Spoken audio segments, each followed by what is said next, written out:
We had a really good practice yesterday. They did really well. Got them out a little bit early. And then what we did today was we built a little bit of extra time in the schedule this morning to go back over the practice film from yesterday before we started today. Normally we take care of that on Thursday, but we pushed it to today so we could get that done. You know, with the way technology is, they all watched it anyway yesterday themselves and graded themselves and had a good report coming in on questions and stuff before we ever started with them. But another good practice today, and now we got to finish strong here with the meetings we have the rest of the day, and then come back in tomorrow and then get ready to go. Questions? Greg, AJ didn't practice for him all week, and I think they listed him as questionable. But whether or not he plays, how about those other receivers? And Boyd, I think, has kind of stepped up for him without him. He's played very well, and and you take a look at the targets. Take a look at all the targets that he has had this year, and then all the receivers. And their play concepts are their play concepts. Who plays the position? Similar, next man up. But AJ's played a lot in this league, and then we'll prepare for all the scenarios. It won't change anything about how we go about preparing, and we've gone through all those what-ifs each and every day on the practice field this week. Do you think there's an advantage, Greg, to having your bye late in the season as you have this year, or to have it early? I'm anxious to go through the evaluation of that because this is the latest I personally have ever had it. I was always semi-anti having it real early in the year. I've been, where we've had it on week 4 before, and I didn't really care for that. Been really blessed to have it a lot of the times in the middle of the year. So I'm anxious to see how this is. The response that we're getting right now is it came at a good time here for, the injury stuff, a breath of fresh air stuff. So I really am going to take that all into account, after the season and go back and evaluate that. And I keep a file on everything after all these years. You've been busy coaching all these years, and that's obviously a time-consuming situation. But in terms of football history and the fact Paul Brown founded both of the franchises playing this week, what's kind of your overview on Paul Brown? And have you ever studied him other than to just be aware? I've really studied him and studied the profession and go way back on all the history of the team. And in all honesty, that was one of the check mark kind of the things of why I wanted to come here, was about that history and going back in the great history of this team. I knock on wood and thanks every day. I got an office down the hallway from Jim Brown. Are you kidding me? I grew up idolizing Jim Brown when he was playing back in those heydays and stuff. So all that goes into the respect for the game, respect for what we do, why we do. And those type of stories also we share with these young guys. And one of the things we want these young guys to know is there's a lot of people before you in this league. There's a lot of people that set the foundation of what this league's about and grew this league and grew it to the point where now those guys making some pretty good money doing what those other guys do, coaches and players. So yes is the answer to your question. It means a lot, especially to me. This other one's kind of a tangent question, but the holiday week story, background on you a little bit, but we never asked you, or I don't know the story. Why did you ever get into football in the first place? I thought about being a doctor, but everybody was worried about my bedside manner, so I became a coach. Okay, so that was one of the things. If I wasn't doing what I was doing, that's what I was going to do. That's what I wanted to do. But I love what I'm doing, and wasn't good enough to play at the next level, but wanted to have an attempt to lead young men and have enjoyed every aspect of that. I really take it seriously on that. I talk about being a life coach before being a football coach.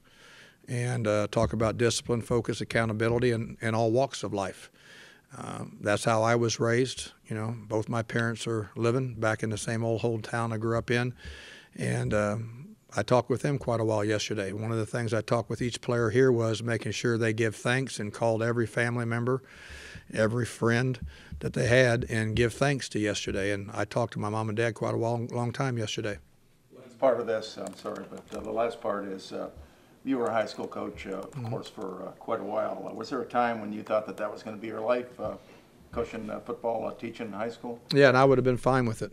And one of the things that, in my hometown. This story goes ways back, is that I didn't get the head coaching job in my hometown. They want to know what I was going to do. And I said, I'm going to say thank you because I want to move on, because I want to be a head coach.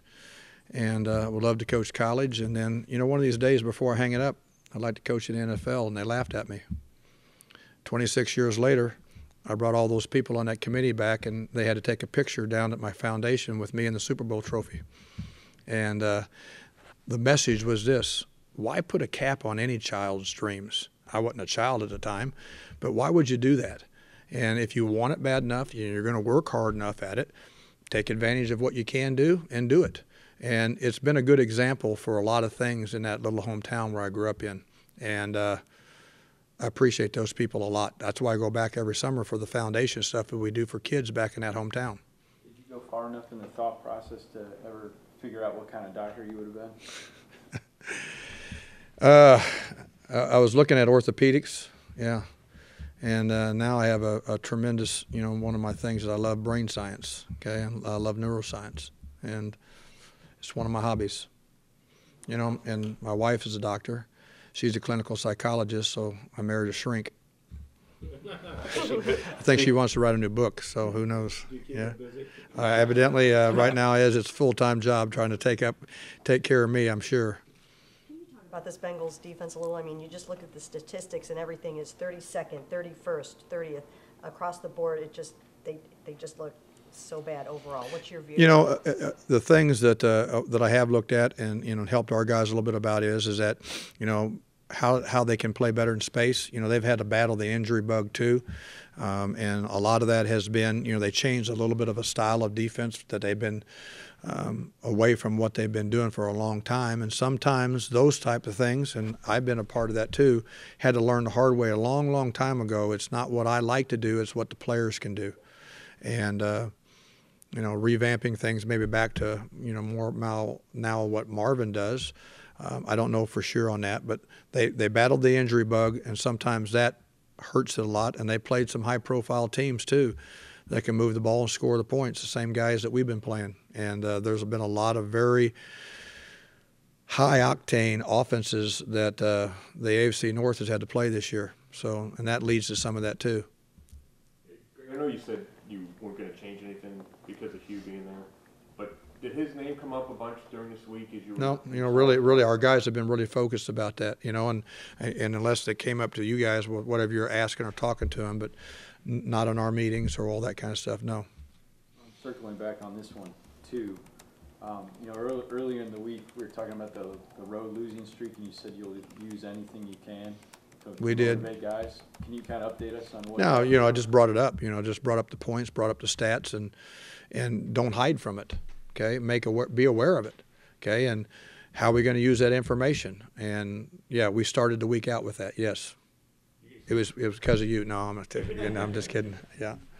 You can stick with Greg Robinson at left tackle. Right now, it's still competition. Okay, and we'll see how everything comes out of the practice today.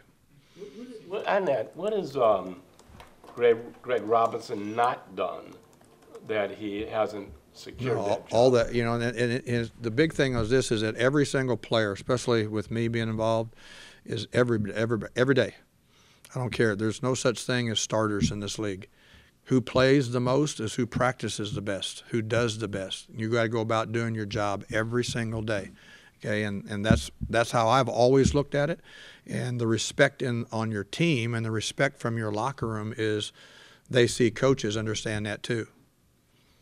Andy Dalton, for years, has been under the microscope. Obviously, every quarterback in the league is. But what have you seen from him this year? And there just seems to be a discernible difference when A.J. Green's on the field and when he's not for him. I have a lot of respect for him and did a lot of work on him coming out, back in college, and had a lot of respect for his college coaches. Several of his college coaches were close to me, and I even coached a couple of them, back then in those days. So had some good reports on him. I think he's grown as a quarterback. I think he's had stretches of brilliance. Okay, and just like anybody that plays this position long enough, you got to be able to fight through the tough times too, and he has. He's shown that. We have a lot of respect for what he does, and he fits in that category of, as an experienced quarterback, there's not a lot of things that you can really confuse him on. Okay, hopefully you can hurry him on, or maybe, cause an errant throw or two. But he's a smart guy too. He's a very understanding and a good leader quarterback.